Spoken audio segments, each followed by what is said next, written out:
Theatre group की तरफ से। और अभी हमारा नाटक स्टार्ट होने वाला है, देन देयर वर नन। आप सभी से रिक्वेस्ट करूंगा कि कृपया अपने फ़ोन को साइलेंट मोड पर रख लें। Thank you so much, please enjoy this. के अनुसार तो उसको यही मौजूद होना चाहिए था। हे भगवान, तूने मुझे किस मुसीबत में फंसा दिया। इस छोटे से पत्र ने मेरी जिंदगी में तहलका मचा दिया। मिस्टर कृष्ण लाल मेहता, पिछले 15 सालों से आप हाई कोर्ट में न्यायाधीश के पद पर आसीन हैं। ये जानने के लिए कि इन वर्षों में आपने कितने मुजरिमों को सजाएं दी और कितनों को अपने स्वाधीनवश बरी कर दिया। शायद आपको भी पिछले रिकॉर्ड देखने पड़े, किंतु मैं आपके विषय में इतना जानता हूं जितना आप खुद भी नहीं जानते होंगे। खैर, मैं उस विषय पर आता हूं जिसके लिए आपको एक पत्र लिखने की आवश्यकता हुई।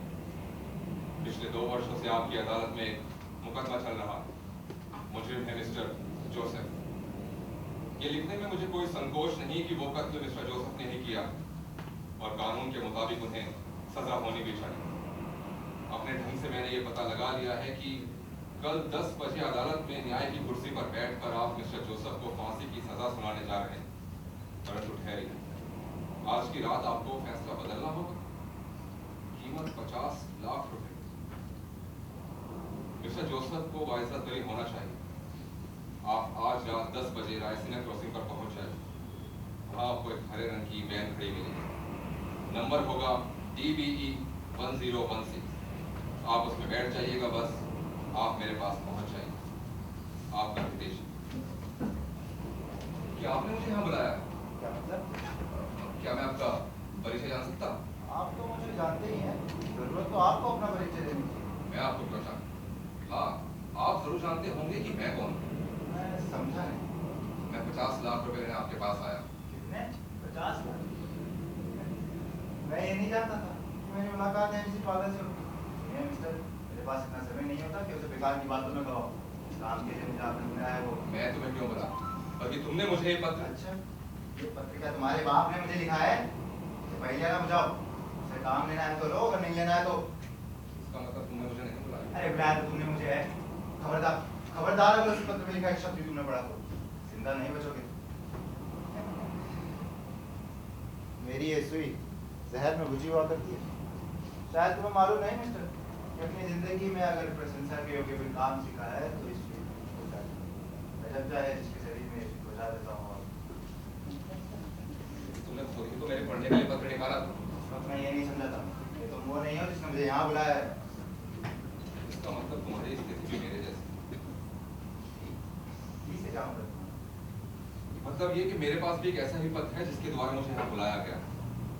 मैं समझता रहा कि मुझे बुलाने वाले तुम हो और तुम समझते रहे कि तुम्हें बुलाने वाला मैं हूँ। मतलब ये कि हम दोनों ही किसी और के द्वारा बुलाए गए हैं। अपना पत्र मैं तुम्हें पढ़ा सकता हूँ, बशर्ते तुम मुझे अपना पत्र पढ़ने दो। ठीक है।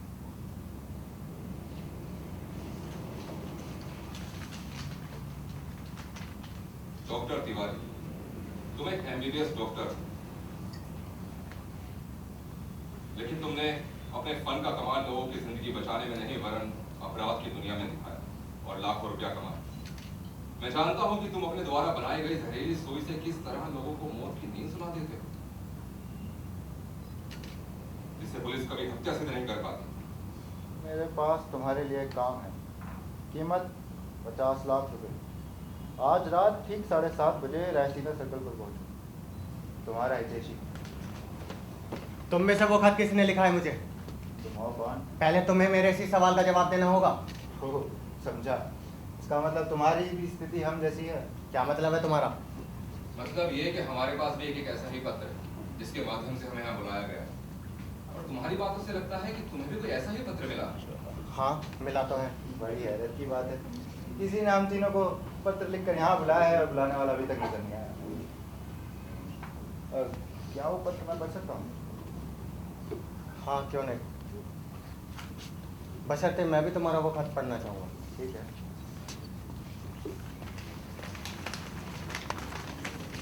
अच्छा, तो आप है श्रीमान असलम खान, इंजीनियर? जी हाँ, और इन्हें रेत के सीमेंट बनाने में महारत हासिल है। ये जनाब भी हाँ 50 लाख रुपए लेने आए हैं। तुम मुस्कुरा के रहे। हम मुस्कुराने की बात पर कोई रोया भी तो नहीं जाता। मुस्कुराने की क्या बात? ये सच है कि हम तीनों ही अपने पेशे में माहिर, लेकिन हमें यहाँ बुलाने वाला हमारा भी उस्ताद है। तुम गलत ढंग से सोच रहे हो मिस्टर असलम। मेरे बारे में इस पत्र में जो भी लिखा है वो एकदम बकवास और बेबुनियाद है। मैंने कभी न्याय की कुर्सी पर बैठकर अन्याय नहीं किया। ये बात तो मेरे साथ भी लागू होती है। हाँ, मैं डॉक्टर हूँ और डॉक्टर का काम किसी के प्राण लेना नहीं बल्कि देना होता है। और मेरे बारे में भी इस पत्र में जो कुछ भी लिखा है वो सरासर गलत है, झूठ है। तो मेरे बारे में क्या सही लिखा गया है? लेकिन पहले ये तो पता लगाना चाहिए कि हम तीनों पे झूठे आरोप लगाकर हमें यहाँ बुलाया किसने? तुम झूठ बोल रहे हो मिस्टर तिवारी। तुम्हारे पास अब भी वो जहरीली सुई है जिसकी चर्चा इस पत्र में की गई है। इससे साफ जाहिर होता है कि तुम्हारे बारे में इस पत्र में जो भी लिखा है वो एकदम सच है। तुमने भी कौन सा सच बोला है? अगर तुमने इंसाफ किया होता तो पत्र में लिखे शब्दों की धमकी में क्यों आते? आराम से अपने घर पर सो रहे होते और सुबह को अदालत में ये जजमेंट पढ़ते अपने। मैं तो बस अरे इसलिए आया तसल्ली कि- रखिए जनाब, तसल्ली रखिए। देखिए, ये हम सभी जानते हैं कि हम सब एक दूसरे से झूठ बोल रहे हैं, जबकि सच तो ये है कि इन खतों में हमारे बारे में जो कुछ भी लिखा गया है वो एकदम सच है। झूठ इसलिए बोलना पड़ रहा है क्योंकि हम नहीं चाहते कि बीते दिनों में जो कुछ भी हमने किया वो किसी पर जाहिर हो। इसलिए सवाल तो ये उठता है कि आखिर वो 30 मार्खा कौन है जो हमारे हर एक हकीकत को जानता है और एक एक राज को जानता है। सवाल तो ये भी उठता है कि उसने हमें यहाँ बुलाया क्यों? सवाल तो इसके अलावा भी बहुत से उठते हैं। लेकिन हम चाहे कितना भी सर खपा लें, हमें हमारे किसी भी सवाल का जवाब उस वक्त तक नहीं मिल सकता जब तक हमें यहाँ बुलाने वाला हमारे सामने नहीं आ जाता।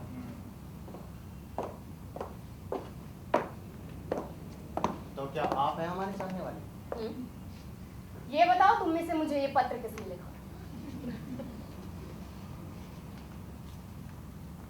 ओह, मिस निशा, पेशा अपने होटल के अंडरग्राउंड हॉल में जुआ कराना और बड़े से बड़े मुजरिम की हिफाजत करना। यहाँ आने का मसला वही 50 लाख रुपए। ये तो बड़े आश्चर्य की बात है कि किसी को हम चारों से एक साथ ही काम है। अभी तो ये भी मुमकिन है कि उसने हम चारों के अलावा भी किसी और को यहाँ बुलाया। और ये भी कम दिलचस्प बात नहीं है कि वो हम सबको 50-50 लाख रुपए देगा। इसलिए साफ जाहिर होता है कि वो आदमी कम से कम करोड़पति तो होना ही चाहिए। सोचने वाली बात तो यह है कि आखिर उसके पास ऐसा कौन सा काम है जिसके लिए उसने हम सबको यहाँ इकट्ठा किया। देखिए, ये सच है कि हम सभी मुजरिम हैं, लेकिन हमारे जुर्म करने के तरीके अलग अलग हैं।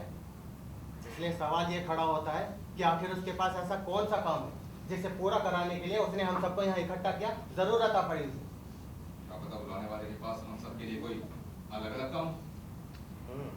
ये भी मुमकिन है, लेकिन ऐसा होना थोड़ा मुश्किल है कैसा, क्योंकि अगर ऐसा होता तो वो हमें यहाँ एक जगह इकट्ठा नहीं करता, वो हमें अलग अलग जगह पर बुलाकर अलग अलग काम भी तो सौंप सकता था।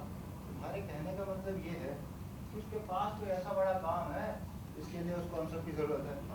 लेकिन ऐसा काम आखिर हो क्या सकता है? अब ये तो वही बता सकता है जिसने हम सबको यहाँ बुलाया हो, लेकिन हाँ, इतना मैं यकीन के साथ जरूर कह सकता हूँ कि हमें बहुत ही बड़ा काम सौंपा जाने वाला है। लेकिन हमें बुलाने वाला है कहाँ? ये सवाल तो हम चारों के दिमाग में है। क्यों ना हम शिप के अन्य हिस्से को देखें? हाँ क्या पता हमको बुलाने वाला शिप पर ही कहीं मौजूद हो। हाँ, चल छुट्टी है, शिप पर हमारे अलावा और कोई नहीं है, क्योंकि तुम सबसे पहले मैं शिप पर आया था। मैंने शिप का कोना कोना छान मारा, मुझे तो किसी के दर्शन नहीं हुए, यहाँ तक कि चालक कक्ष खाली पड़ा हुआ था। तो फिर वो कौन है और कहाँ है जिसने हमें प्रकाश जी आओ। देख पहचाना तुमने, और पहचाना को भी काहे नहीं। लगातार 15 साल से तुम्हारे शहर से तो चुनाव जीतता रहा हूँ, अजीब प्रसिद्ध आदमी हूँ, बचवा बचवा तक जानता है हमका। और हाँ, मेहता साहब की अदालत में एक बार हमारे विरोधी ने हम पर इल्जाम भी लगाया था कि हम बेईमानी से चुनाव जीता। कायदा साहब, हमने कुछ गलत कहा? जी नहीं, उसको आपके खिलाफ कोई सबूत नहीं मिला था और वो साबित नहीं कर सका कि सबूत तो तभी होते जब हम बेईमानी से चुनाव जीतते। दूसरे जब वोटों से नहीं जीतते तो किसी आली बिल्ली की तरह पंगा नोचने लगते। आजा साहब, हमने कुछ गलत कहा? जी नहीं, लेकिन वो आज लेकिन का डॉक्टर तिवारी तिवारी साहब तो हमारे फैमिली डॉक्टर हैं। एक बार जब हमको छींक आई थी, इन्होंने झट से कैंसर का इलाज किया था। अभी इंजीनियर साहब, अच्छा मैं भूल तो नहीं गए हमें आप? हाँ, तबीयत तो हमारा ठीक है ना आपका? इंजीनियर साहब ने तो हमारी कुटिया बनवाई थी, कसम अपने शहर के 5 लाख ऑर्डर की। आज 20 साल हो गए और आज भी हमारी कोठी एकदम वैसे का वैसे पुख्ता खड़ी है। क्यों मेरा रिकॉर्ड खराब कर रहे हैं नेताजी? वो कोठी तो 10 साल पहले ही गिर चुकी है। अब गिर गई तो गिरने दो साले को। इंजीनियर तुम काहे गए? फिर बनवा देना। निशा जी, अरे दादा इनके होटल में तो हम कल ही 50,000 रुपए आ रहा हूँ। काहे निशा जी, हमने कुछ गलत कहा? मेरे होटल से कोई जीत कर नहीं जाता।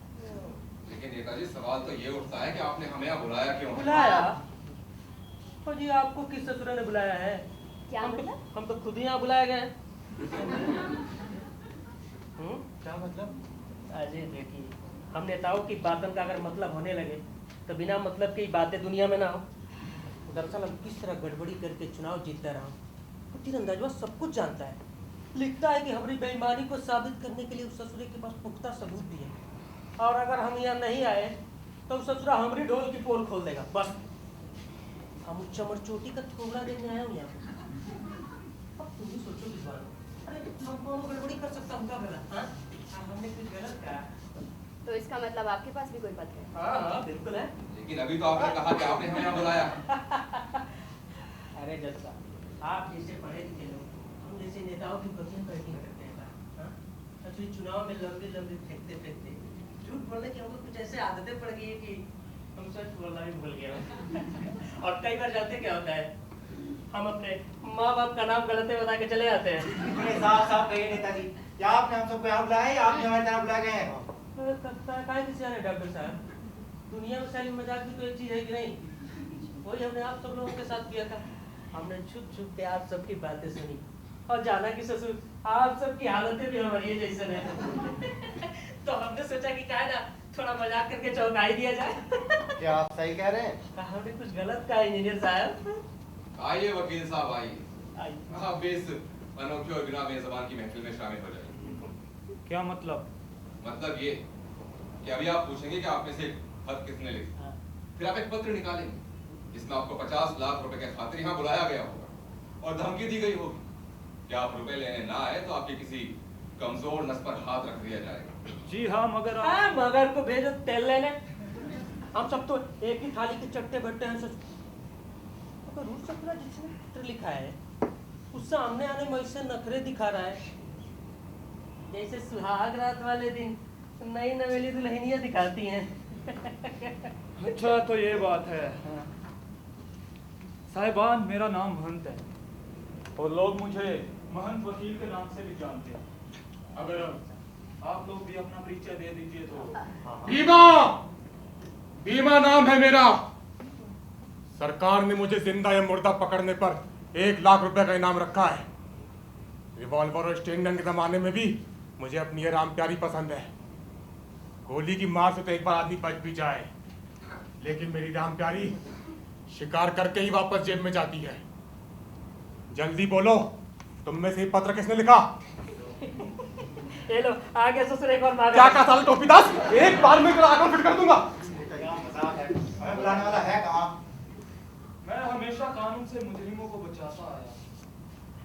इसका मतलब ये है कि मैं किसी भी रहस्यमय घटना की गहराई तक सोच सकता हूँ। बात यह है कि इस वक्त हम सबके साथ भी एक बेहद रहस्यमय घटना घट रही है। तो मैं आपसे अपनी तारीफ के पुल बांधने की जरूरत नहीं मिस्टर वकील, जो कुछ कहना है साफ साफ कहो। मैं ये कहना चाहता हूँ, क्यों ना हम सब मिलकर इस बात की तरफ विचार करें कि आखिर वो व्यक्ति कौन हो सकता है जिसने हमें यहाँ बुलाया है। उसने एक इंजीनियर से लेकर डॉक्टर तक और एक खूनी से लेकर जज तक को यहाँ बुलवा लिया। आप लोग ही बताइए, आप लोगों के दिमाग में ऐसा कोई काम है जिसे करने के लिए हम सबकी जरूरत हो? हम इस बारे में क्यों सोचे? जिसने हमें बुलाया है भाई जाने। लेकिन सवाल तो ये उठता है कि वो है कहाँ? जी वकील साहब, महाराज हमें तो आप भूले ही जा रहे हैं। अरे उसने हम जैसे महान नेता को भी तो यहाँ बुला लिया। कसम अपने शहर के 5 लाख वोटरन की, मगर यहाँ ससुरा मामला। भाषण मत जा आलू बुखारे, वरना एक में ही। एक मिनट। कहीं ऐसा तो नहीं कि हम सबको एक ही षड्यंत्र में उलझाया जा रहा हो? औरत की अकल गुत्थी में होती है। भीमा को षड्यंत्र फंसाकर कौन अपनी मौत को दावत दे सकता है? कुछ भी हो भीमा, हमें यहाँ एक जगह इकट्ठा करने के पीछे कोई वजह तो है। या तो बुलाने वाले के पास हम सबके लिए कोई ऐसा काम है जिसमें सबकी जरूरत है, और या फिर सचमुच हमें किसी जाल में फंसाया जा रहा है। बात चाहे जो भी हो, लेकिन मामला बेहद दिलचस्प है और ये दिलचस्पी उस वक्त तक खत्म नहीं होगी जब तक हमें बुलाने वाला सामने नहीं होगा। खैर, मैं जब भी किसी मामले में फंसता हूं तो बात की गहराई तक पहुंचना मेरा पेशा भी है। कसम भवानी की, कसम भवानी की, इस शिप से तभी उतरूंगा जब उस आदमी का चेहरा देख लूंगा।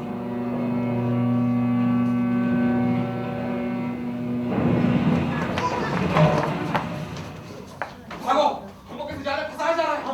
खबरदार, कोई अपनी जगह से ला तो हम में से कोई लाश बन कर ही शिप से उतर सकता है। अरे बीमा, हमें सिर्फ इस शिप पर आने को कहा गया था। इस शिप का चल पड़ना इस बात की तरफ इशारा करता है हमें किसी जाल में फंसाया जा रहा है। भीमा डरपोक नहीं है, भवानी कसम खाई है मैंने।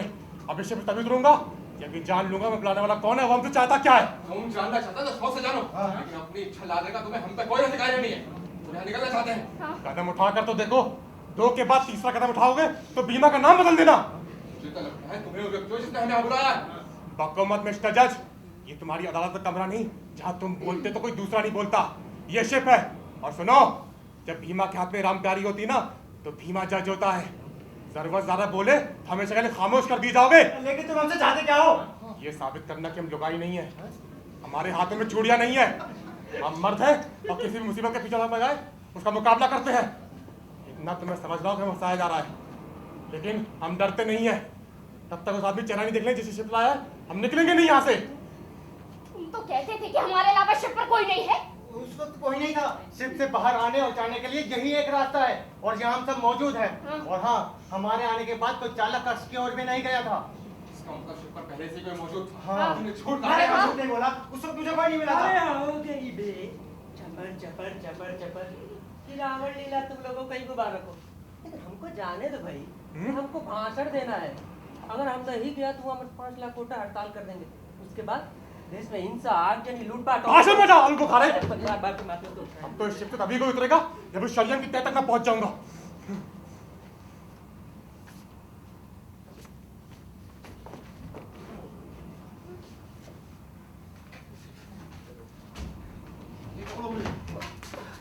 कौन हो तुम?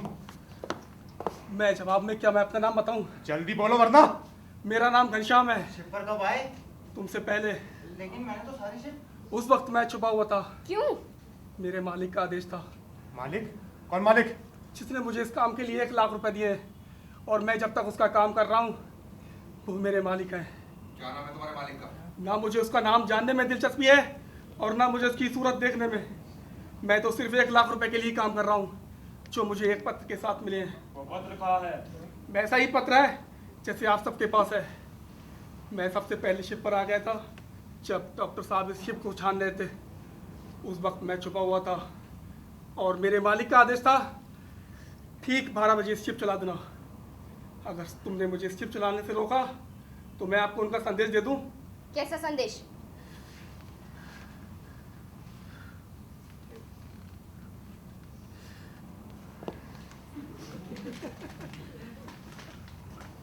दोस्तों, मुझे खुशी है कि आप सब लोग आ गए हैं, लेकिन अफसोस है कि मैं आप लोगों से नहीं मिल सकता क्योंकि अभी वक्त नहीं आया है। ये मेरा दावा है कि आप सब लोग मुझे सामने पाकर चौंक जाओगे। दरअसल दोस्तों, मेरे पास एक बहुत ही ज़रूरी काम है जिसे पूरा करने के लिए आप सभी महारथियों की ज़रूरत है। काम है पूरे 15 करोड़ का। काम पूरा होते ही वादे के मुताबिक आप सभी को 50-50 लाख रुपए और बाकी मेरा।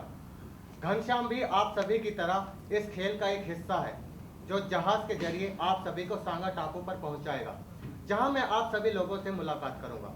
आशा करता हूं कि अब आप लोग घनश्याम के किसी भी काम में कोई रुकावट नहीं डालेंगे। आपका हितैषी।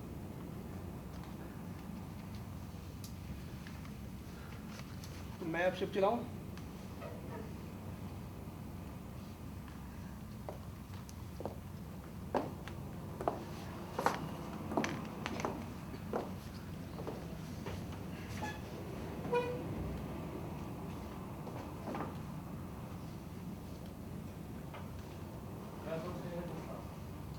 कुछ नहीं। शायद मैंने आपको डिस्टर्ब किया। सॉरी। नहीं, ऐसी कोई बात नहीं। फिलहाल आप जो सोच रहे हैं वो भी बताते हो तो क्या?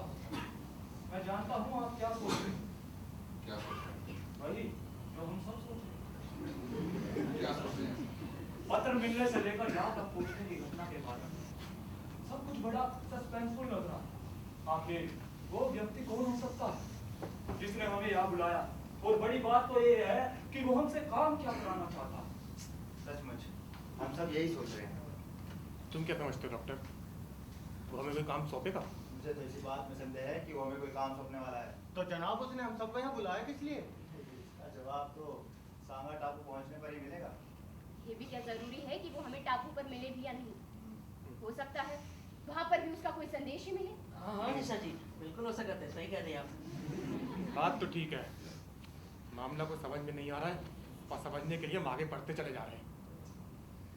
ये भी तो हो सकता है कि हमें यहाँ बुलाने वाला हम में से ही कोई हो। क्या मतलब? मतलब साफ है कि वो खत लिखने वाला अगर हम में से ही कोई हो तो। मेरे पास खुद वो पत्र है। मैंने कब कहा कि वो तुम हो? लेकिन कहने के बाद मुझे घूरने मतलब तुम्हें मुझ पर शक है? अगर मैं होता तो साफ साफ बता देता कि मैं मुर्दार नहीं है। अरे तुम गलत सोच रहे हो भाई दीमा। मैंने ये बात तुम्हारा या किसी और का नाम लेकर नहीं कही। हम में से आदमी कोई भी हो सकता है। तुम खुद भी हो सकते हो। सब में मैं भी आता हूँ। तुम सबसे कपड़िया में का भूसा भरा है, हाँ? अरे भाई लोगों, हम में से वो आदमी कैसे हो सकते हैं, हाँ? हम सब लोगन के पास वो ससुर के नाती का पत्र है कि नहीं, सेम टू सेम। पोपटलाल जी, जिस तरह से वो बाकी लोगों को बुलाने के लिए 7 खत लिख सकता है, उसी तरह वो 8वां खत अपने लिए भी तो लिख सकता है। लेकिन इससे उसे फायदा क्या होगा? अब ये तो वही जाने जिसने ये सब किया हो। लेकिन ये पता कैसे लगेगा कि वो खत किसने लिखा है? ये भी क्या जरूरी है कि वो हम में से ही कोई हो सकता है हम व्यर्थ में एक दूसरे पर शक करते रहें और वास्तव में वो कोई दूसरा ही हो। सभी कुछ मुमकिन है। वो हमारे बीच है, ये बात जानने के बाद भी हमारे पास ऐसा कोई चारा या रास्ता नहीं जिससे ये पता लगाया जा सके कि वो कौन है। इसलिए मेरे ख्याल में हमें एक दूसरे पे शक करने से क्या फायदा। और वैसे भी इस बात पर माथापच्ची करने से कोई फायदा नहीं। हम चलकर सो जाते हैं, कल सुबह सांगा टापू पहुंचने पर पता चल जाएगा कि उसने हमें क्यों बुलाया। चलिए। चाहिए।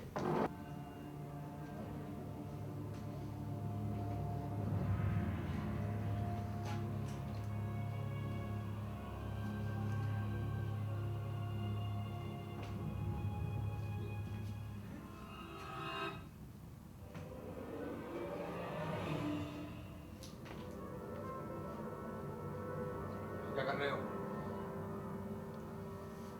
राम मजिस्ट्रेट, आराम से बात करो।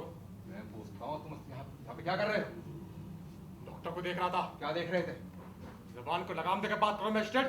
ये देख कर उलझो सामने कौन है। उससे 100 गुना खतरनाक गुंडों को देख चुका हूँ, अपने हाथों से सजा दे चुका हूँ।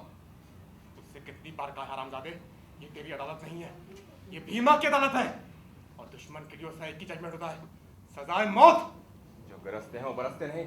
धीरे बोल भीमा, कहीं ऐसा ना हो तेरे गले की नस फट जाए। साले भीमा को चैलेंज करता है। जैसा क्या मसला है? तो मुझे पक्का यकीन हो गया है कि हमको शक पर बुलाने वाला यही है। तभी तो जब शिफ्ट चली थी तो इसने किसी को उतरने नहीं दिया। क्या बकवास है ये? तो बोलते क्यों नहीं? डॉक्टर के कमरे में क्यों झांक रहे थे? मैं तुमसे पूछता हूँ, तुम इस वक्त अपने कमरे से बाहर क्यों हो? तुम्हारी आहट सुनकर। तुम ही ने वो आहट क्यों सुनी? और भी तो लोग हैं यहाँ। इस बात का जवाब मैं क्या दे सकता हूँ? क्यों? एक मिनट भीमा, एक मिनट। सवाल ये नहीं है कि आहट मेहता साहब ने क्यों सुनी और किसी ने क्यों नहीं। सवाल तो ये है कि तुम डॉक्टर के कमरे के बाहर झांक क्या रहे? मैं ये जानने की कोशिश कर रहा था कि हमें बुलाने वाला कौन है। कैसे जानना चाहते हैं? मेरे पास कोई ठोस तरकीब नहीं थी, तो मैंने सोचा कि चलकर देखूं कौन अपने कमरे में क्या क्या कर रहा है। ओह, तो मेरे कमरे में झांक रहे थे इसलिए? हाँ, तो भीमा भाई, तूने क्या देखा?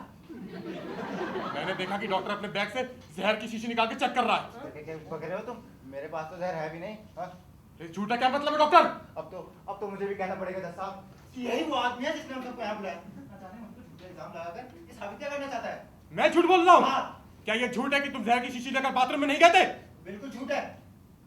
झूठ तुम बोल रहे हो डॉक्टर, झूठे तुम हो, और मैं नहीं जानता कि तुम झूठ क्यों बोल रहे हो। एक मिनट भीमा, एक मिनट। सच और झूठ का फैसला अभी हो जाएगा। डॉक्टर साहब, इजाजत हो तो क्या मैं आपके कमरे की तलाशी ले सकता हूँ? हाँ, शौक से। जी शुक्रिया। क्या हो रहा है?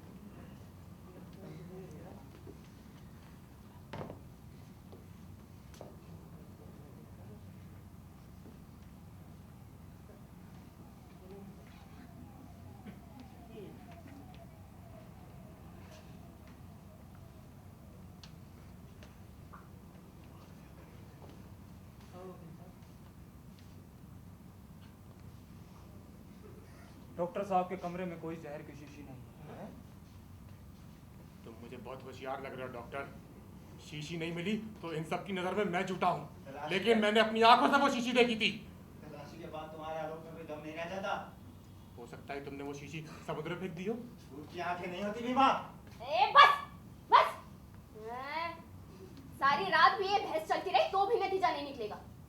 तलाशी के बाद ये साबित होता है कि भीमा ने झूठ बोले हैं। तुम्हारा दिमाग क्या कहता है मैं? डॉक्टर साहब जहर से खून करने में माहिर हैं। एक बात गले से नीचे नहीं उतरती कि डॉक्टर शिपर अपना बैग तो लाए मगर जहर नहीं लाए।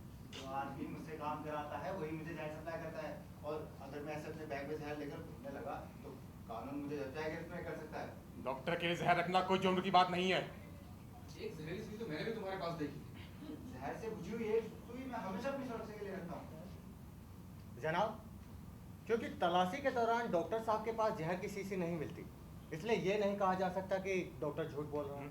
लेकिन हाँ, वकील साहब की बातों में भी दम है, इसलिए ये भी नहीं कहा जा सकता कि भीमा झूठ बोल रहा है। तो फिर हकीकत का पता कैसे लगाया जाए? इसकी कोई जरूरत नहीं। साला समझे मैंने यहाँ तो ससुर मामला का है बे। उधर हमारे 5 लाख इंतजार कर रहे हैं वोटर, और तो आपस में चोर पुलिस चले जा रहे हैं, और तो जज है वो चले ही जा रहा है। हाँ, हमने कुछ गलत कहा है।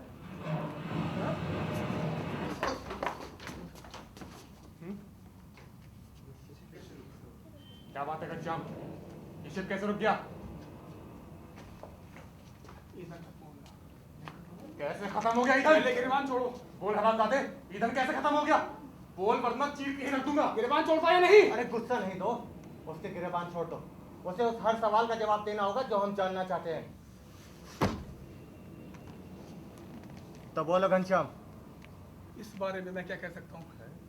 मैं खुद तुम लोगों की तरह अनजान हूँ, और मुझे मालूम भी नहीं था इसमें इतना ईंधन नहीं है कि हम सब सांगा टापू तक पहुँच सके। शिप को चलने से पहले ईंधन चेक क्यों नहीं किया? जरूरत नहीं समझी।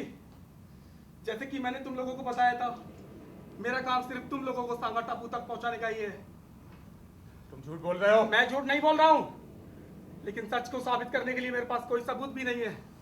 तू वैसे नहीं बताएगा, लेकिन मैं तुझसे हकीकत को गलवा करूंगा। हम जान गए बेटा, तू ही वो आदमी जिसने हमें यहाँ बुलाया। बोल तुमसे क्या चाहता है? ये गलत है। बोल तुमसे क्या चाहता है? बोल बोल सकल बोल। बोल बोल क्यों नहीं रहा? गुड नाइट दोस्तों। बेकार में ही घनश्याम को क्यों मार रहे हो? इसकी पोजीशन भी आप जैसी है। तुम सबको शिप पर बुलाने वाला मैं हूं, और शिप पर इतना ईंधन रखने वाला भी मैं ही हूं। अब ये शिप ना यहां से आगे बढ़ेगा और ना पीछे हटेगा। आप परेशान क्यों हो रहे हैं? इतना घबरा क्यों रहे हैं? आप सब लोग तो अपने अपने फन में उस्ताद हैं। सोच तो जरूर रहे होंगे कि मैं कौन हूं और क्या चाहता हूं। तो सुनो, मैं एक ऐसा बदनसीब इंसान हूं जिसे तुम सबके अत्याचारों से गुजरना पड़ा है। ये कहानी पोपट लाल से शुरू होती है। किसी ने इसकी बेईमानी पकड़ ली, उसे इसके इशारे पर भीमा ने कत्ल कर दिया। उसे पूरे परिवार को मौत के घाट उतारकर उसकी झोपड़ी में आग लगा दी।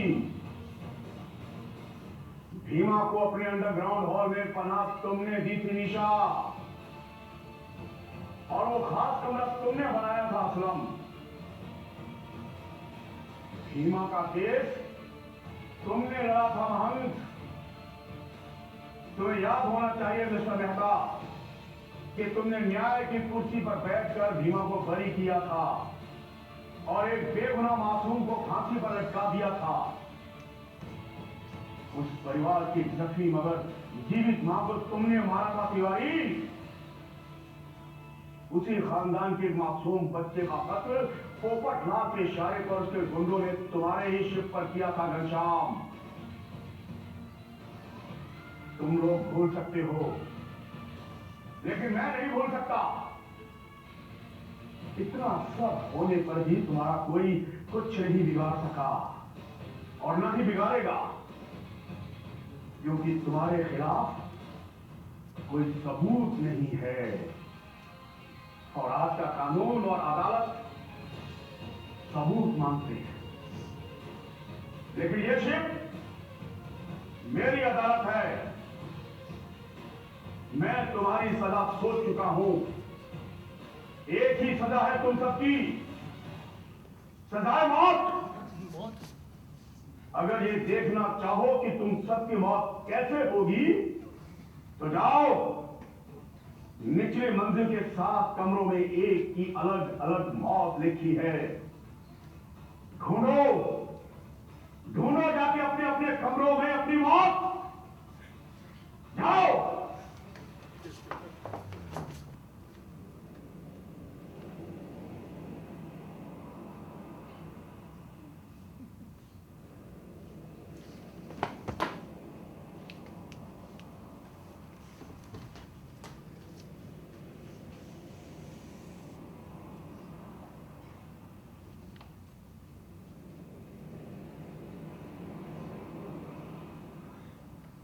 आवाज सुनने के बाद हम सब तो निचली मंजिल की तरफ दौड़े, लेकिन वो यहीं बैठा रहा। इसका जवाब तो शायद हम में से किसी के पास भी नहीं है। जनाब, एक बात तो बिल्कुल सच है कि हमारे अलावा इस शिप पर और कोई मौजूद नहीं है, क्योंकि अगर होता तो कम से कम उसकी परछाई तो दिखलाई देती। और ये मेरा दावा है कि घनश्याम का कातिल हम में से ही कोई है। लेकिन कौन हो सकता है असलम मियां? तुम भी तो हो सकते हो। दोस्तों, ये तो लगभग निश्चित सा हो गया है कि कातिल हम में से ही कोई है। कातिल ने एक ऐसी चाल चली है जिससे हम एक दूसरे पर शक करने लगे। निशा असलम पर, असलम जज साहब पर और जज साहब किसी और पर।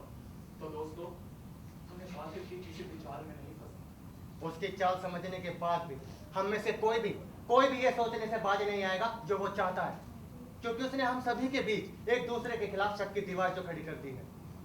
खैर, ये जो भी है बहुत तेज दिमाग का मालिक, और इसने बहुत सोच समझ कर ये स्कीम तैयार की। इसलिए उसने शिप को ऐसी जगह पर रोका जहां से आमतौर पर कोई आता जाता नहीं, ताकि आसानी से किसी की नजर हम पर ना पड़ सके। बिल्कुल, समुद्र में जहाँ इस वक्त हम लोग हैं, खतरनाक समुद्री जानवरों का वास है। अगर हम में से कोई शिप से कूदा भी तो एक तरह से उसने तो शिप को हमारे लिए जेल ही बना दिया। इस शिप को जो कोई भी छोड़ता है तो सीधा मतलब है मौत। मौत? अजी, मौत तो शिप पे रहने से भी है। सुना नहीं था ससुरा कितने प्यारे मुझसे सजाए मौत बांट गया, और ससुर सजाए मौत तो इससे बांट गया जैसे गुड़ की भेली बांट गया। अरे भाई लोग, आप लोग से हाथ जोड़ के, नाक रगड़ के आप सबसे विनती करता हूँ, देखो आप में से जो कोई भी है ससुर, अपने आप ही बता दो। कसम अपने 5 लाख रुपए, हम उससे कुछ नहीं कहूँगा, और अगर वो चाहेगा तो अगले इलेक्शन में एक MLA की सीट भी दिलवा दूंगा। हाँ पोपटलाल जी। अजी, पोपट का तो चौपट होने जा रहा है निशा अरे जी। सुनिए पोपटलाल जी, पोपटलाल जी, जब से इंसान ने होश संभाला है ना, उसे अच्छी तरह मालूम होता है कि उसे एक ना एक दिन मौत के चंगुल में फंसना ही है। तो बस आप इस शिप को दुनिया समझिए और मौत का इंतजार कीजिए। अजी निशा देवी, इतने खूबसूरत मुझसे इतनी बदसूरत बात तो मत कीजिए ना। निशा ठीक कह रही पोपटलाल जी, हमको अपने दिमाग में टेंशन नहीं लानी चाहिए, बल्कि अपने दिमाग को दुरुस्त रखकर ये सोचना चाहिए कि हम में से आखिर कातिल है कौन। आप जाइए अपने कैबिन में जाके आराम कीजिए, शायद आराम करने से आपके दिमाग में छाई चिंता दूर हो जाए। जाइए। कोशिश करता हूँ मेहता साहब, वैसे हमको उम्मीद नहीं है कि ससुर निजवा आ भी जाए। जाइए। पता नहीं हिम्मत भी ला गया तो मैं 5 लाख रुपए देता हूँ।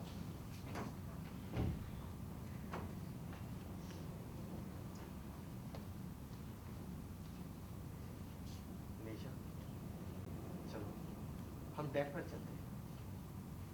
शायद वहाँ की ठंडी हवाएं हमारे दिमाग को शांत कर सके।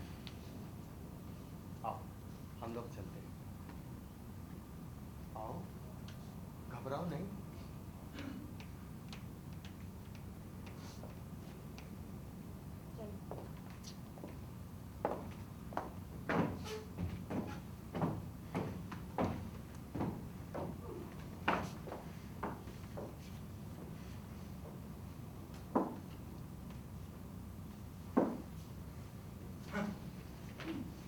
आओ डॉक्टर, चालक कक्ष में चलते हैं।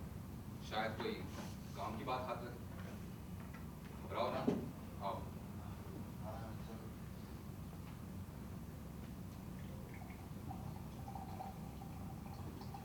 तुम क्या समझते हो वकील साहब, बाकी कौन हो सकता है? क्या कहा जा सकता है भीमा? उस आवाज के बारे में क्या ख्याल है?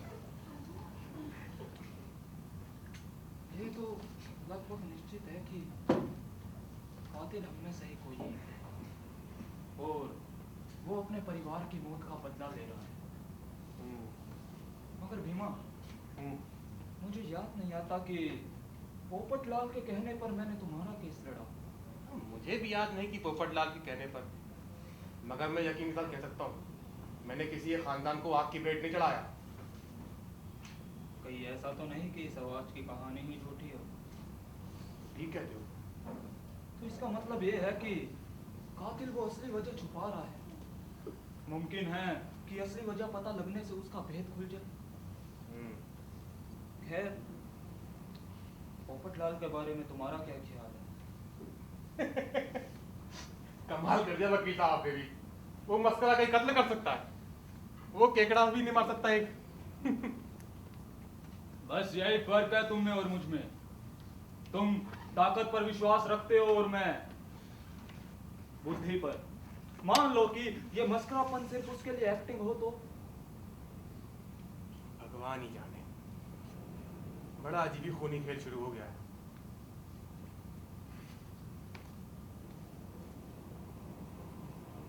अच्छा, तो मैं चलता हूँ, रात बहुत हो गई है। लेकिन आप होशियार रहिएगा, क्योंकि कातिल तरफ से कोई खबर नहीं कि अगला कत्ल कब और किसका करेगा। कहीं मैंने कातिल को तो होशियार नहीं कर दिया।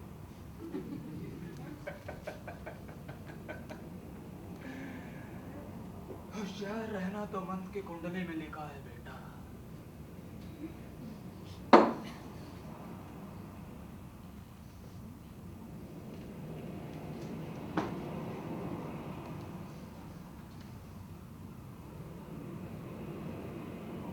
मैं तो तुझसे भी ज्यादा होशियार हूं।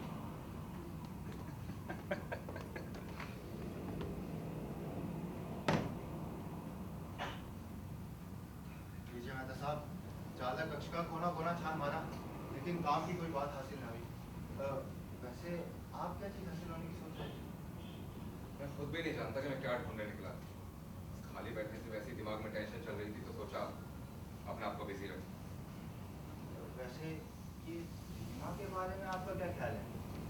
हाँ, भीमा की हरकतें तो है शक के काम, क्योंकि जब शिप चला था तो उसने किसी को उतरने नहीं दिया। हाँ, पता नहीं, कमबख्त पिछली रात मेरे कमरे में भी झांक रहा था, और वैसे भी उसने सबके सामने मुझ पर झूठे इल्जाम लगाए थे। क्यों ना डॉक्टर साहब, आज रात साथ चलकर देखिए कि वो रात को करता क्या। जज का बच्चा आज की रात मुझे अपने साथ क्यों रखना? कहीं ऐसा तो नहीं यही कातिल और आज रात मेरा सफाया कर दी? नहीं नहीं, मेरे ख्याल में ऐसा ठीक नहीं रहेगा। किसी को हमें देख लिया तो शक करेगा। काफी देर हो गई है, तो मैं समझ सकता हूँ।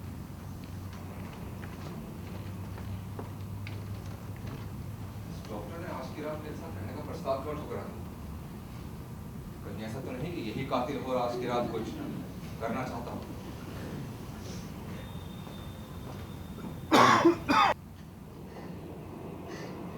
मैं इतनी आसानी से हाथ नहीं आने वाली मियाँ, थोड़ी कोशिश करो, पकड़ो मुझे।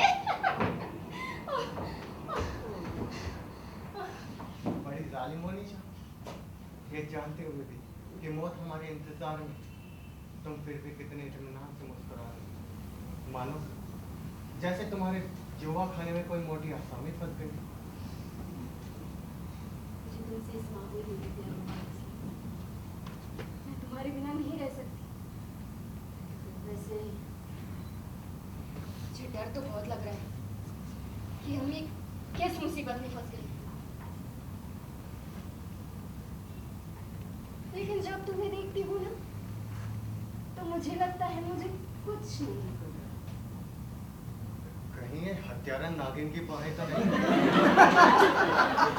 जो मुझ पर एकदम जान छिड़कने में इसके षड्यंत्र का हिस्सा तो नहीं? हाँ निशा, मेरे होते हुए तुम्हारा कोई कुछ नहीं बिगाड़ सकता। हत्यारे से ही तो प्यार नहीं करने लगे।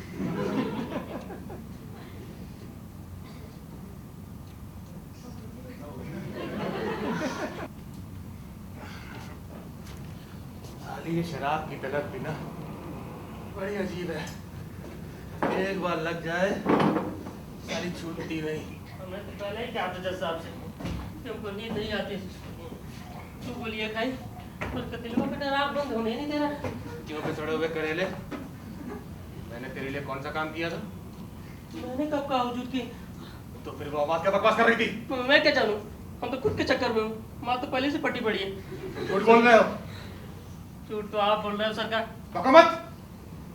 मुझे लगता है कि इन सब के पीछे तुम ही हो। तो क्या कह रहे हो बंदा पर? मैं तो अपने ऊँटों के ऊपर हाथ रख के कसम खा के कह सकता हूँ। बात बंद कर। कर दी, मगर मेरी एक अर्ज है सरकार, बहुत फरमाएंगे। अर्ज है कि आप इस तरह अकेले में जोर जोर से बोलकर मेरे दिल का दर्द बढ़ाया ना करे सरकार। क्या मतलब? मतलब ये कि कतिलवा अभी तो सकता। क्या कहा बे?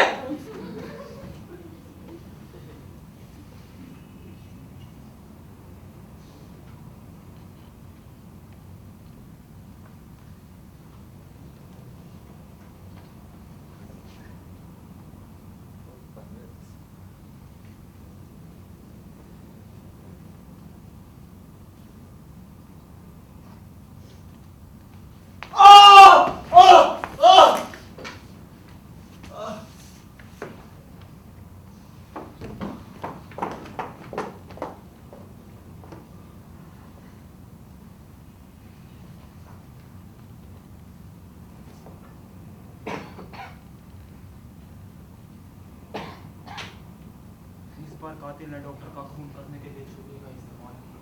छुरी का? जी हाँ, छुरी का। हाँ, यहाँ एक छुरी पड़ी है। तो भीमा की राम प्यारी है। अरे हाँ, भीमा ने कहा भी था कि उसकी राम प्यारी बिना शिकार किए वापस नहीं आती। डॉक्टर और भीमा स्टेशन बंद है। क्या मतलब? तुम्हारे राम प्यारी कहाँ है? मेरी जेब में। डॉक्टर कातिल ने मारा था। डॉक्टर ने नहीं, हरामजादे तुमने मारा। नहीं मैंने नहीं मारा। जो राम प्यारी तुम्हारी जेब में नहीं हमारे पास है। अपनी राम प्यारी से डॉक्टर को राम प्यारा कर दिया। अब तुम्हारी पोल खुल गई है। मैं अपने आप को ऐसा साबित करने की कोशिश मत करो भीमा। मैं सच कहता हूँ, तुम सबकी कसम खा के कहता हूँ, मैंने डॉक्टर को नहीं मारा। डॉक्टर को मारकर कातिल ने मुझे फंसाने की कोशिश करी है। पापा मत भीमा, क्या तुम हमें इतना मूर्ख समझते हो कि हम तुम्हारी बनाई हुई लकीली कहानी पर यकीन कर लेंगे और ये मान लेंगे कि कातिल ने तुम्हारी राम प्यारी चुरा ली थी? मैं सच कहता हूँ इंजीनियर, मैं भगवान की कसम खा के कहता हूँ, मेरी राम प्यारी किसी ने चुरा ली थी। हम में से कोई भी किसी की भी झूठी कसम खाकर ये बात कह सकता है। लेकिन मेरी बात समझो। एक मिनट भीमा, एक मिनट। तो तुम्हारे कहने का मतलब है कि तुमने डॉक्टर का खून नहीं किया? मेरा यकीन करो। फिर तुम हम सब के बाद यहाँ क्यों आए, और वो भी ऊपर से? मैं शिप की छत पर था। क्यों? दरअसल मैं शिप छोड़ने का रास्ता तलाश कर रहा था। घूमते घूमते मैं थक गया तो पानी टंकी सारे बैठ गया। बैठे बैठे मेरी आंख लग गई। डॉक्टर की चीख और तुम लोग कदमों से मेरी नींद खुली तो सबसे पहले मेरा हाथ मेरी जेब पर गया। तो मैंने पाया कि मेरी राम प्यारी मेरी जेब में नहीं है। कुछ देर मैंने उसे वहीं तलाशने की कोशिश करी, जब नहीं मिली तो भागा दौड़ नीचे आया, देखा कि असली कातिल यही है। और अगर ऐसा झूठ बोला जिससे हम कोई यकीन नहीं कर सकते। अगर हमने इसको छोड़ दिया तो ये हम में से किसी को नहीं छोड़ेगा, सबको एक एक करके खत्म कर देगा। कम से कम आप तो बात की गहराई तक जाने की कोशिश कीजिए जैसा। क्या मतलब? मतलब ये कि जो आदमी किसी बात की गहराई तक सोच सकता हो, उस पर एक बार देखने में ही यकीन नहीं करना चाहिए।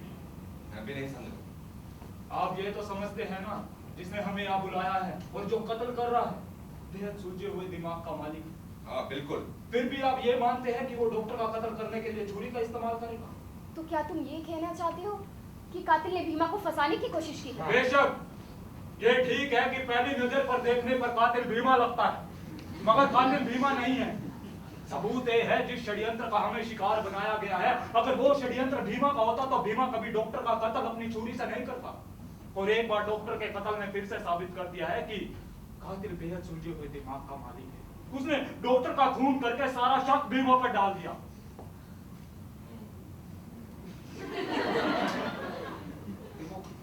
पोपटलाल जी कहाँ? हाँ हाँ पोपटलाल जी। बोलिए अभी आओ। पोपटलाल जी।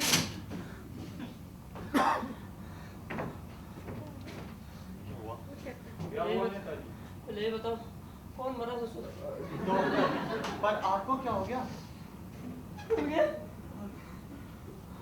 वो किसी को नहीं छोड़ेगा, सबको मार डालेगा। कौन कौन मार डालेगा? वही कतिलवा निशा जी। क्या तुमने देखा है उसे? अजी देखता ससुर को तो पाँव पकड़कर जान की भीख ना मांग लेता, पर हरामी का पिल्ला किसी को दिखाई भी तो नहीं पड़ता है। ये तुम्हारी हालत ऐसी किसने की? अजी मैं तो आराम से सो रहा था और अभी सपरवा में आ रहे थे हमारे 5 लाख होटल, जो हमसे वापस आने की विनती भी कर रहे थे। फिर अचानक कोनो ससुर का चीख सुनाई दिया।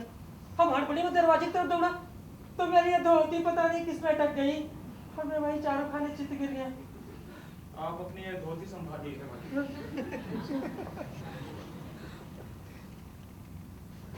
आराम से। डॉक्टर इसको हटाओ, डॉक्टर साहब को तो उसके ऊपर पड़े पड़े उसे डरा रहा है।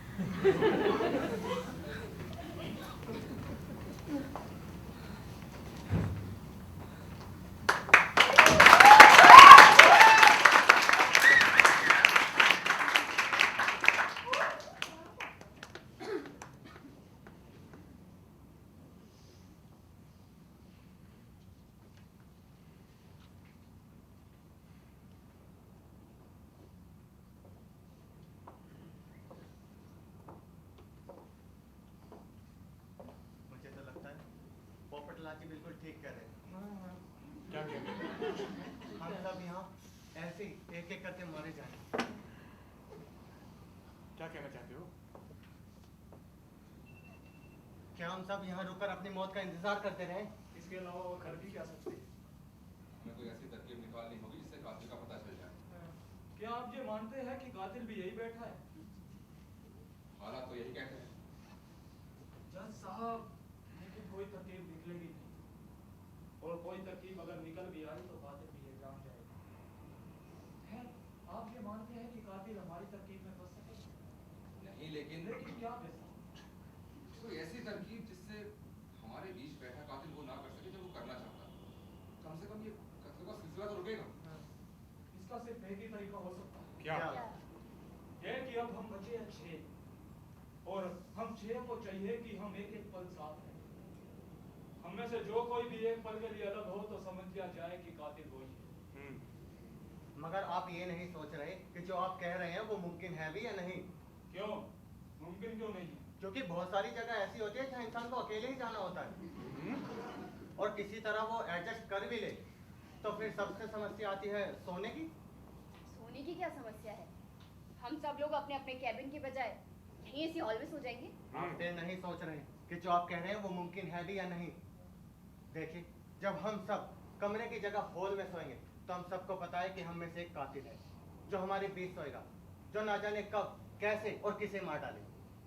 जरा सोच कर देखिए, पूरी रात में एक पल के लिए भी इत्मीनान से सो सकेंगे? तुम इस बात पे जोर क्यों दे रहे हो कि हम एक साथ ना रहें? सबसे बड़ी समस्या तो ये है कि यहाँ पर कोई अपने दिल की बात भी नहीं कह सकता। बाकी सबको लगता है कि यही कातिल है।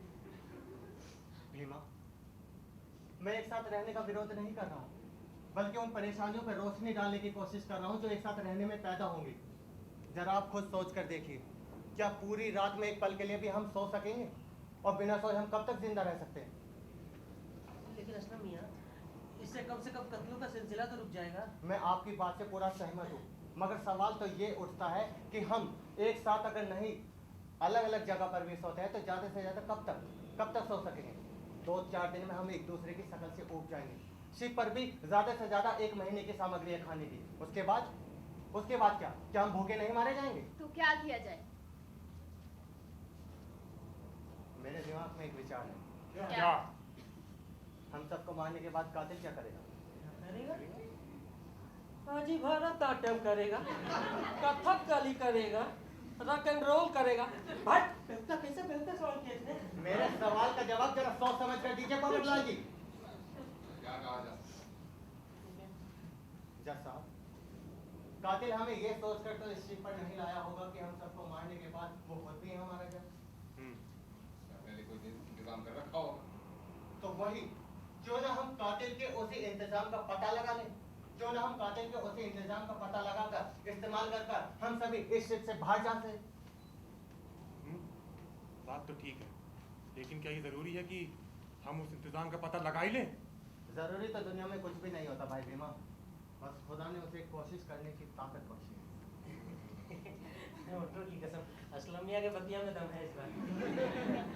वैसे तुम्हारा इशारा कैसे इंतजाम की तरफ है? मुमकिन है कातिल ने शिप पर कहीं ईंधन छुपा रखा। ये भी हो सकता है। क्या ये मुमकिन नहीं कि इस शिप पर कहीं लाइफ बोट छिपी हो? हाँ, ये बात तो दिमाग में ही नहीं है। इतने बड़े शिप पर कहीं लाइफ बोट नजर नहीं आता। शायद कातिल ने यहाँ से हटा दी होगी, अपने लिए छिपा रखी होगी। बात में दम है जैसा तू ना हम सब मिलकर खोजते हैं। हाँ, चलिए। आप लोग फिर वही गलती कर रहे हैं। हमें एक चीज के लिए इकट्ठे नहीं जाना चाहिए, इससे वक्त की बर्बादी होगी। हम एक काम करते हैं, हम सब अलग अलग जाकर अलग अलग हिस्से में देखते हैं। और हाँ, हो सकता है इससे कातिल को अकेले रहने का मौका भी मिले और वो लाइफ बोट को ही नष्ट कर दे। हाँ, तो फिर ऐसा करते हैं, 2 ग्रुप बना लेते हैं। पहले ग्रुप में जाएंगे असलम, मेहता साहब और महंत, फिर बाद में हम लोग चले जाएंगे। ठीक है, जैसी सबकी मर्जी।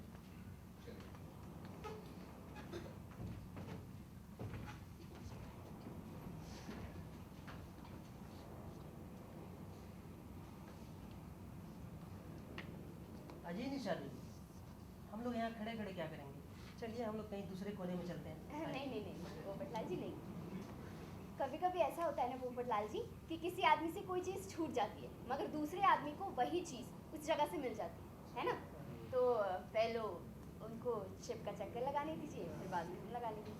ठीक है निशादी, वो भी सही है। अगर शिप छोड़ने के इंतजाम का पता चल जाता है तो ये बात पक्के तौर पर जाहिर हो जाएगी कि कातिल हम में से कोई है। सरकार, आपको अभी भी शक है का?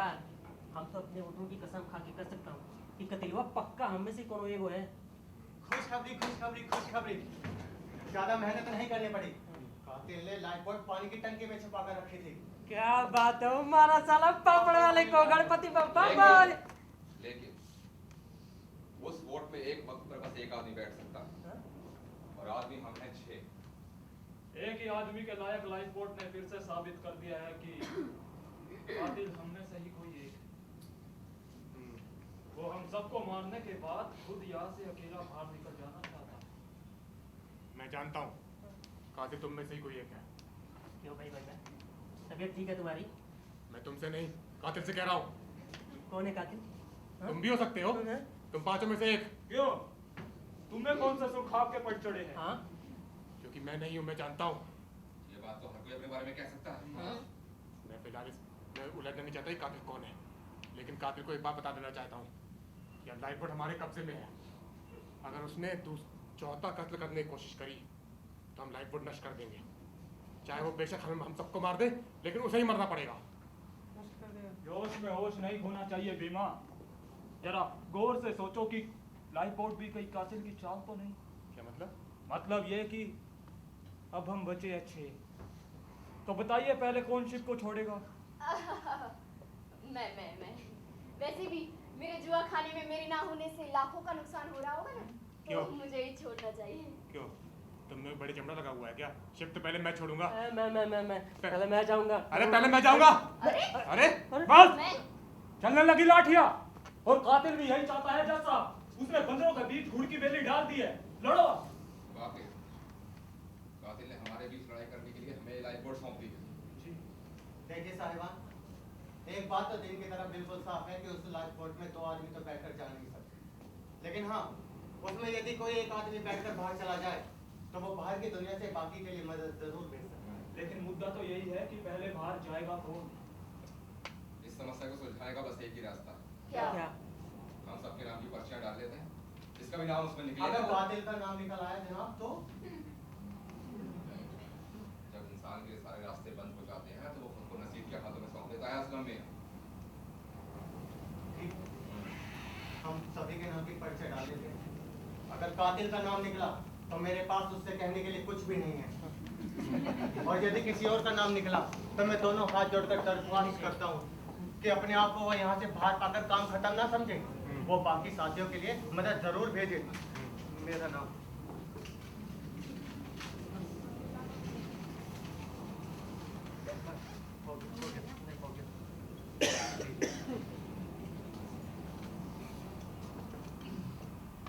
एक मिनट।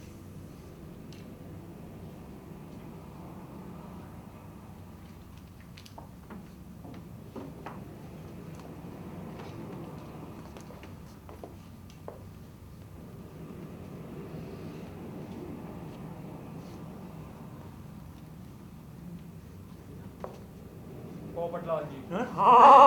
पोपटलाल जी, पोपटलाल जी, मेरी बात जाके नाम बताइएगा।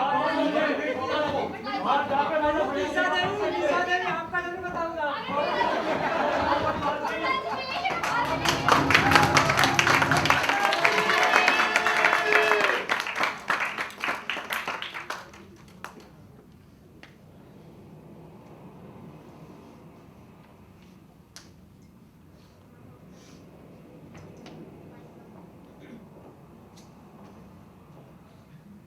कातिल ने अपना तीसरा शिकार कर ही डाला।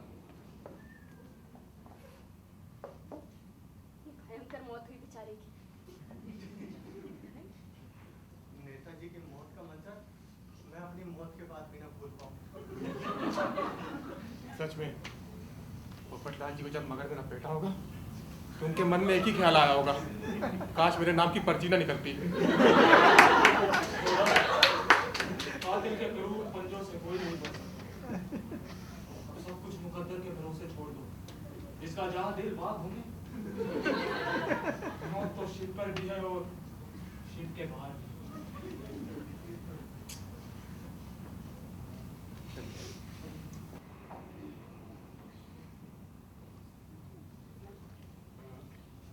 तुम्हारा शक किस पर है? क्या कहा जा सकता है? मेहता के बारे में तुम्हारा क्या ख्याल है? उन पर शक करने की वजह? अगर वजह का पता लग जाए तो फिर बात ही क्या है? मुझे तो महज पर शक है। और भीमा के बारे में तुम्हारा क्या ख्याल है? वो नहीं लगता, क्यों? क्योंकि अगर वो होता तो डॉक्टर की बॉडी के पास वो अपनी छुरी नहीं छोड़ता।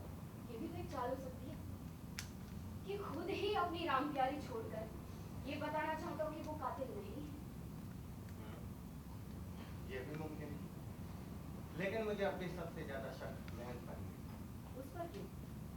क्योंकि हम सब में सबसे ज्यादा तेज दिमाग वाला आदमी पर है। और जिस षड्यंत्र में हम उलझे हैं वो षड्यंत्र किसी तेज दिमाग वाले आदमी का ही लगता है। मुझे फिर वही पुराना और घिसा पिटा सवाल दोहराना पड़ता है कि आखिर हम में से कातिल है कौन? छोड़ो भी निशा, जितना सोचोगे इस भंवर में उतना ही फंसती जाओगे। देखो, हम नहीं जानते कि हम कब तक जिंदा हैं, लेकिन हमारे पास जो ये एक दिन या एक पल भी मिला है, क्या ऐसा नहीं हो सकता कि हम मस्त रहें, एक दूसरे के प्यार में डूबे रहें? अगर मौत के चंगुल में डर कर ये जो हमें एक दिन या एक पल मिला है ना, हम इसका भी लुत्फ नहीं उठा सकते? क्या तुम्हें मौत से डर नहीं लगता? लगता है, लेकिन क्या? ये सच है कि मौत हमारे इंतजार में शिप पर नाज है। हम डरेंगे वो तब भी अपने चंगुल में हमें कसेगी, और नहीं डरेंगे तब भी। इसलिए सोचता हूँ कि अगर डरने से मौत माफ कर देती तो डरना चाहिए था।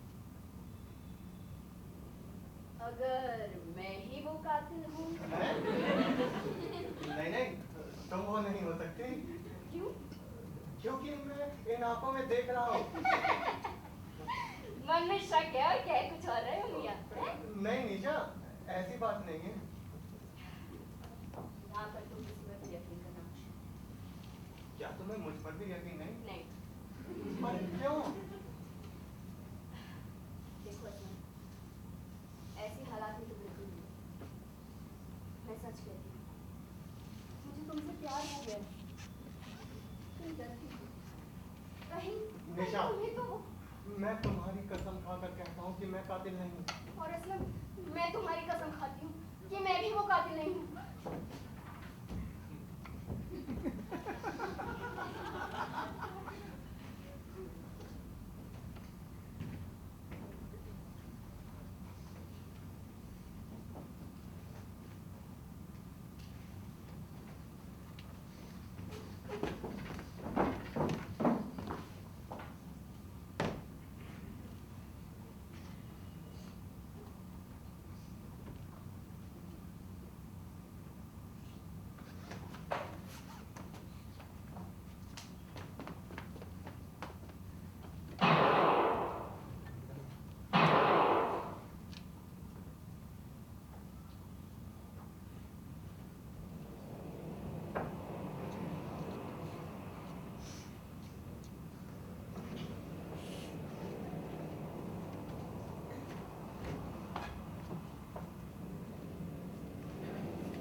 कातिल ने अपना चौथा शिकार कर दिया।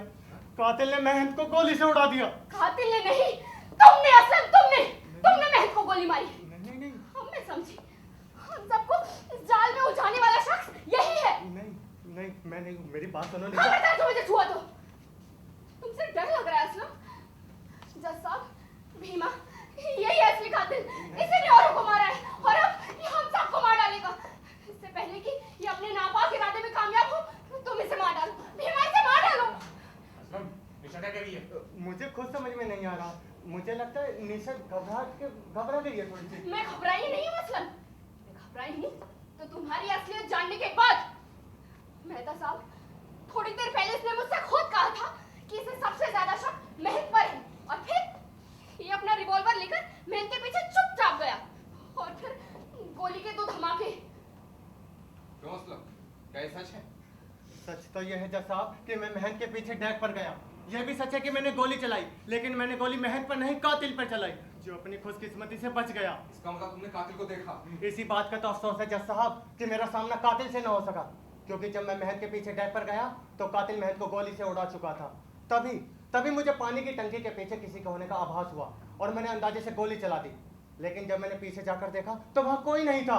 झूठ पर झूठ, तुम हम सबको बहकाने के लिए एक लचर कहानी सुनाए जा रहे हो, लेकिन अब मैं जान गई हूँ कि असली कातिल तुम ही हो। नहीं निशा, Shut up!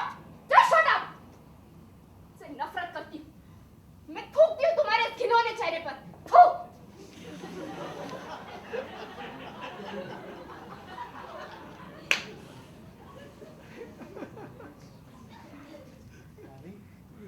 मेरे मुंह पर थूकती है? हाँ असलम!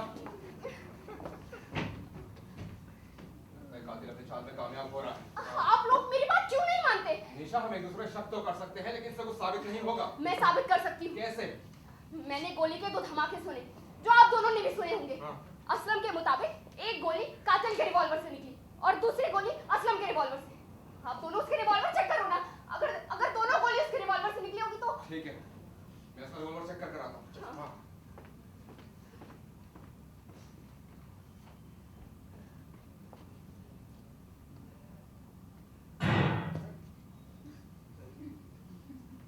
क्या हुआ जज साहब? भीमा, हाँ जज साहब। असलम ने मुझे गोली मार दी। भीमा, असलम इसकी कातिल है। पीछे के रास्ते से डेक पर आओ, मैं असलम को नहीं छोड़ूंगा। भीमा, आया जज साहब।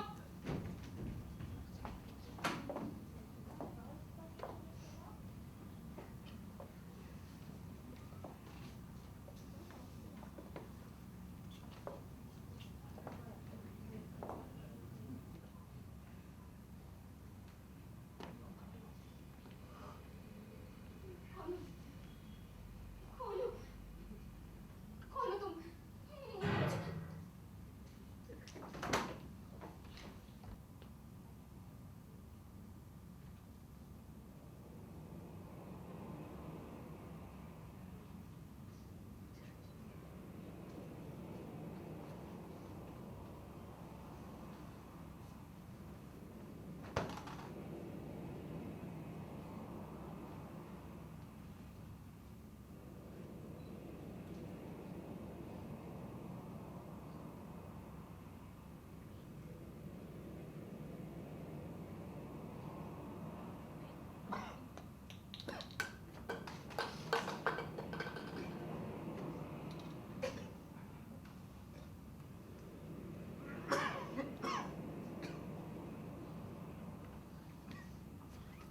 क्या हुआ जज साहब?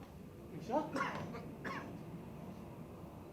जज साहब, निशा को किसने मार दिया? मैंने। आपने? और क्यों? मुझे याद है वो दिन जब मैं न्याय की कुर्सी पर बैठकर सजा सुना रहा था।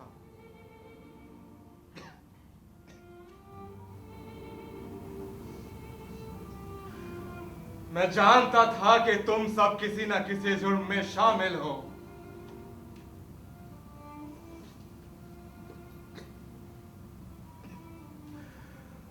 और ये सोचकर भी मैं कुछ नहीं कर पा रहा था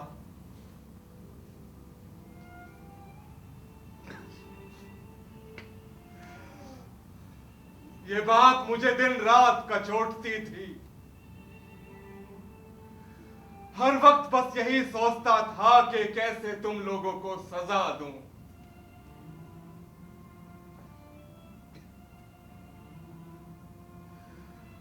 वो बदनसीब इंसान मैं ही हूं।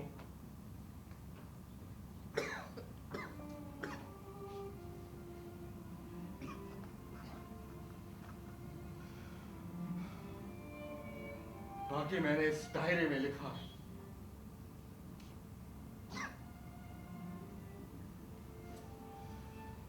पैसों का लालच देकर शिप पर बुलाने वाला मैं ही हूं।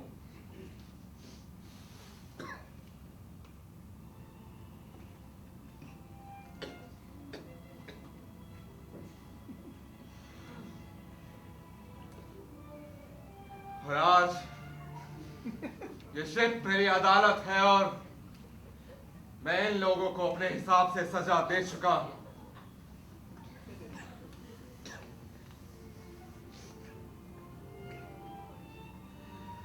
सजाए मौत।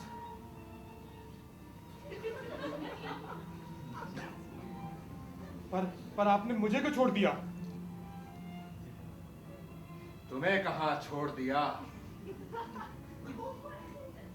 क्या मतलब? इस डायरी के हर पन्ने पर जहर लगा।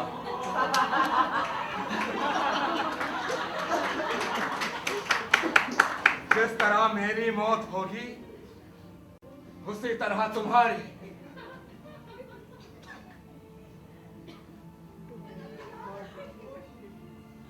साहब,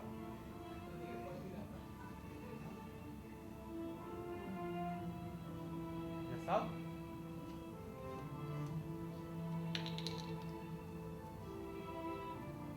साहब,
तालियां बता रही हैं कि आप लोगों को नाटक काफ़ी पसंद आया। मैं इस नाटक के पात्रों से आपका परिचय कराना चाहूँगा। जज साहब प्ले किया है दीपक आनंद ने।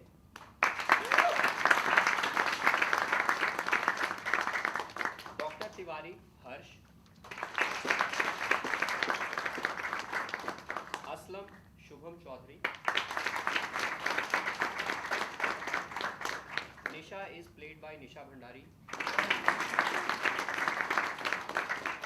Popatlal ji Murari Madhesia.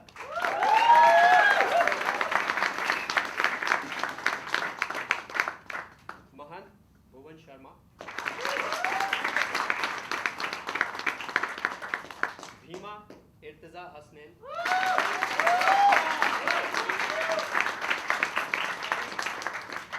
Ghanshyam Farhan Khan.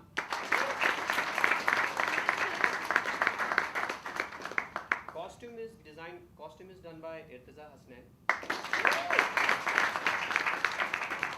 Property is managed by Ashish Ranjan. Set design is done by Deepak Mahto.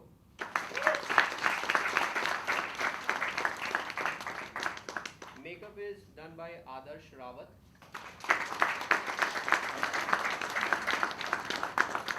Music is managed by Anwar Ali.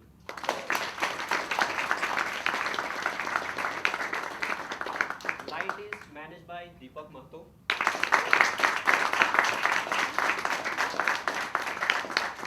And the director of this play, Mr. Rajesh Tiwari, जिनकी वजह से सब